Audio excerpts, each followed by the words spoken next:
Benvenuti alla nuova puntata di Soundtrack City, benvenuto a Massimo Privitera. Benvenuto a Marco Testoni e a tutti i nostri spettatori. Allora, oggi parliamo di un compositore che, insomma, è decisamente attivo nell'ambito della scena musicale cinematografica italiana, e sto parlando di Lele Marchitelli, perché è stato intervistato, guarda un po', anche lui all'interno dell'ormai mitico Roma, proseguite? Film Music Festival. Guarda, vi sto Ok. facendo vedere il vinile 33 giri di C'è ancora domani, la colonna sonora del film campione di incassi dell'ultima stagione cinematografica italica di Paola Cortellesi, perché Lele Marchitelli ha realizzato la colonna sonora di questo film, che ha anche poi ovviamente tante canzoni preesistenti messe ad hoc. E infatti di questo abbiamo parlato proprio con Lele Marchitelli, ma non solo, perché Lele è arrivato alla ribalta del successo cinematico e cinemusicale perché ha collaborato da un po' di anni a questa parte con tanti film di certa importanza internazionale di Paolo Sorrentino. Infatti l'abbiamo chiamato da Paolo Sorrentino a Paola Cortellesi, il famoso talk di questo incontro a Roma Film Music Festival. La grande bellezza, l'oro, del new pop, del young pop, comunque. Ma non solo, abbiamo parlato con Lele Marchitelli di una serie TV con Kate Winslet, Omicidio a East Town, molto particolare, di cui lui ha realizzato le musiche, e infatti durante il talk ha fatto vedere alcune sequenze e poi abbiamo parlato di alcune sequenze, diciamo, topiche del film di Paola Cortellesi. Allora, io ci tengo ad aggiungere che è molto interessante, secondo me, questa intervista, anche perché stiamo parlando con un compositore, forse il compositore che più ha fatto i conti con l'invasione delle canzoni all'interno dei film, perché prima ha lavorato con Sorrentino, insomma, che è celebre per la sua cultura musicale e infarcisce i suoi film non solo peraltro di canzoni, ma anche molto spesso di brani strumentali, anche di una certa levatura artistica, e poi adesso con la Cortellesi, dove è in qualche modo non è cambiato molto dal punto di vista proprio delle sue colonne sonore. Quindi andiamoci a vedere, caro Massimo, il buon Lele Marchitelli.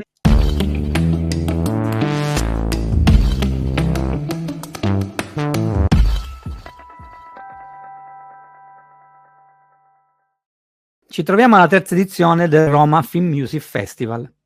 Quanto è importante un festival che mette al centro la musica per immagini? Beh, è molto importante perché un festival di musica per il cinema, perché non ce ne sono granché, addirittura non si danno nemmeno i premi in certi festival di cinema, vedi Venezia per esempio che non c'ha il premio per la musica, o credo anche Cannes non abbia il premio, parlo di festival importanti di cinema.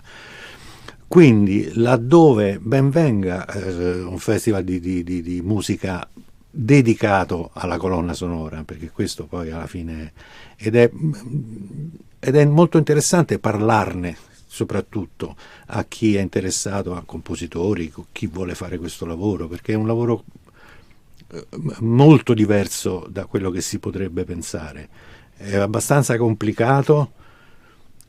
ma non così tanto. Non so se perché io ormai lo faccio da tanti anni, ormai mi so rapportare con i registi, anche perché ogni regista è diverso dagli altri. L'unica cosa che non sopporto è quando i registi dicono il mio musicista, il mio compositore, il mio attore, come se uno se lo fosse comprato. Vabbè, comunque ben venga un festival di musica di colonne sonore per il cinema. Quanto è rilevante la musica all'interno di un'opera filmica? La musica nel cinema è importante, questa è una mia opinione, nella misura in cui riesce a dire quello che non c'è sullo schermo, vale a dire noi abbiamo dialoghi, abbiamo scene,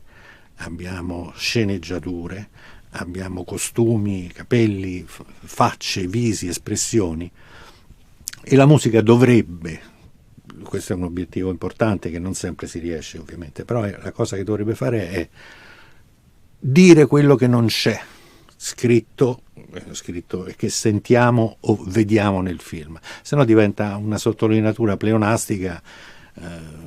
per cui io sono per la musica controintuitiva, se questo può significare qualcosa, e cioè che non asseconda la scena ma dice qualcosa che nel profondo della scena, che non è detto né dagli attori né da tutto quello che c'è intorno agli attori. Ti ricordi qualche aneddoto sui Forum Studios che ospitano questo festival? Allora, la prima volta che io sono entrato in questo studio, credo che parliamo di qualcosa come i primi anni '80, per una pubblicità dove, guarda il caso, mi serviva una cosa di pianoforte solo e chiamai Rita Marcotulli, guarda caso nome, e per cui venne qui e facemmo questo, parlavamo di 30 secondi, perché era una cosa, non mi ricordo il prodotto, perché io ho fatto tanta pubblicità. Comunque la prima volta, insomma, era già, voglio dire, lo studio, non era, come dire, appena nato, c'era già una tradizione mostruosa, e quindi la prima volta ricordo che fu per fare questa pubblicità non ricordo cosa, con Rita Marcotulli che suonava il pianoforte, per cui qui, lei lì, in quello studio che vedete alle mie spalle, non c'era tutta quella gente, c'era solo un pianoforte a coda e lei, che me lo ricorderò sempre, e ogni tanto quando incontro Rita glielo dico, e se lo ricorda pure lei, ovviamente. Eravamo ragazzetti.